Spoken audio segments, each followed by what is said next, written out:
रहा है कि कमोडिटीज का domination, look at gold, silver, copper, platinum, क्या लगता है हीर जी, ये जो चैलेंजेस इक्विटी मार्केट के अगेंस्ट कमोडिटीज ने प्रेजेंट, सॉल्यूशन नहीं आया है और एफआईआई ये सेंटीमेंट की वजह से एफआईआई की सेलिंग भी जारी रही और हमारी एफपीआई फ्लोज और एफआईआई फ्लोज भी, एफडीआई और एफआईआई फ्लोज भी काफ़ी वीक रहे, तो करेंसी पे भी उसका इम्पैक्ट आया।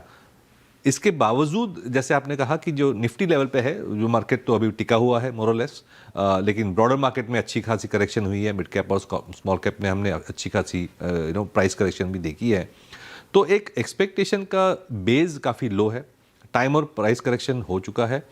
मुझे लग रहा है कि जिस तरह से वैल्यूएशंस अब जो प्रेजेंट कर रहे हैं बाजार में, एक छोटा सा भी पॉजिटिव ट्रिगर 2026 को एक अच्छा ईयर बना सकता है इंडिया के लिए, क्योंकि जो डेल्टा है वो एफआईआई फ्लो से आएगा और मुझे लगता है उसके लिए बहुत ज़्यादा ट्रिगर नहीं चाहिए। इंडिया रिलेटिवली फीका सिंदूर और ऑपरेशन सिंदूर और जो एपिसोड हुए और ऑफ कोर्स ट्रेड की वजह से तो अंडर परफॉर्म किया ही था, लेकिन एक और ट्रिगर था कि बहुत सालों के बाद emerging markets, rest of the emerging markets में कहूँगा एक्सेप्ट इंडिया और चाइना ने थोड़ा पैसा खींचा और इसका सबसे बड़ा ट्रिगर ये था कि जो एआई की जो थीम थी उसमें इंडिया प्रेजेंट नहीं था, लेकिन चाइना प्रेजेंट था। कोरिया, ताइवान, जापान जैसी कंट्रीज जो हार्डवेयर और सॉफ्टवेयर में कम्पीट कर रहे हैं और यूएस ऑफ कोर्स तो सात जो मैग्निफिसेंट 7 स्टॉक्स थे वो तो एआई थीम में चले ही गए थे। तो इंडिया मैं कहूँगा एक साइडलाइंस में था, थीमेटिकली भी काफ़ी इंटैक्ट है। जैसा कि आपको ही पता है कि इंडियन मार्केट की तरफ से ज़्यादा कुछ देखने को नहीं मिल रहा है। दिसंबर का महीना है, एंड है दिसंबर का, और यहाँ पे ज़्यादा कुछ वॉल्यूम्स यहाँ पे आपको दिखाई नहीं देंगे। लेकिन आज निफ्टी में करीब 100 पॉइंट की गिरावट देखने को मिली और बैंक निफ्टी भी करीब 170 पॉइंट की गिरावट के साथ जाता हुआ नजर आया। अब निफ्टी और बैंक निफ्टी काफ़ी अहम सपोर्ट जो उनके पास है, आप देखोगे तो निफ्टी 26,000 और बैंक निफ्टी 59,000 के करीब है। और यहाँ से यदि लेवल्स टूटते हैं तो दिक्कतें निफ्टी और बैंक निफ्टी दोनों के लिए ही बढ़ती हुई नज़र आएगी। निफ्टी में जैसा कि हम लगातार बात कर रहे थे 25,950, ये टूटते ही आपको फिर गिरावट देखने को मिलेगी और 25,800 के लेवल्स भी दिखाई दे सकते हैं। ऊपर के लेवलों की बात करें तो फिर से यदि बाजार 26,150 को पार करेगा तो आपको 200 और 250 तक के टारगेट दिखाई दे सकते हैं। बात करें बैंक निफ्टी की तो बैंक निफ्टी 58,800, 58,500 तक के लेवल्स जाता हुआ फिर से नज़र आ सकता है और ये अच्छे खासे सपोर्ट जोन है। यदि ये भी टूटते हैं तो दिक्कतें फिर बढ़ती हुई नज़र आएगी। 59,250, 59,500 नेक्स्ट टारगेट यहाँ पे देखने को मिल सकते हैं।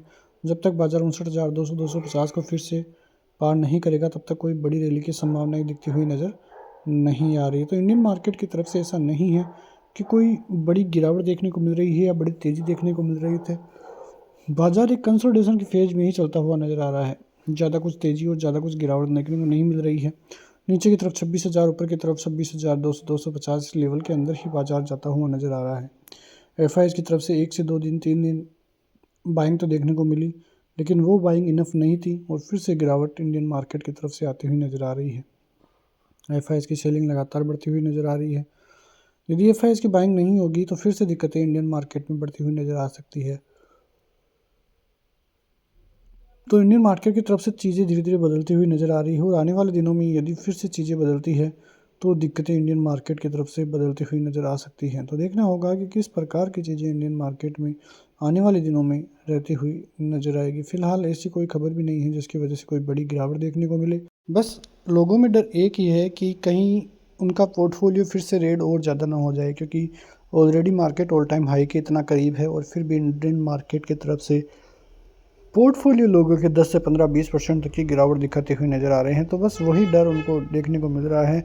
उनका नज़रिया अभी भी चेंज होता हुआ नज़र नहीं आ रहा है, क्योंकि उनको डर है कि कहीं ना कहीं इंडियन मार्केट में गिरावट देखने को मिलेगी, क्योंकि जिस प्रकार के हालात अभी बने हुए हैं उनको जो है नज़रअंदाज नहीं किया जा सकता है। जो इंडिया और अमेरिका का जो ट्रेड डील होनी है वो भी पेंडिंग पड़ी है, बहुत दिनों से पेंडिंग ही पड़ती हुई नज़र आ रही है। इंडिया की तरफ से लास्ट ऑफर भी दिया गया है कि टैरिफ को 5% किया जाए और जो पेनल्टी है उसको बिल्कुल पूरी तरह से ख़त्म किया जाए।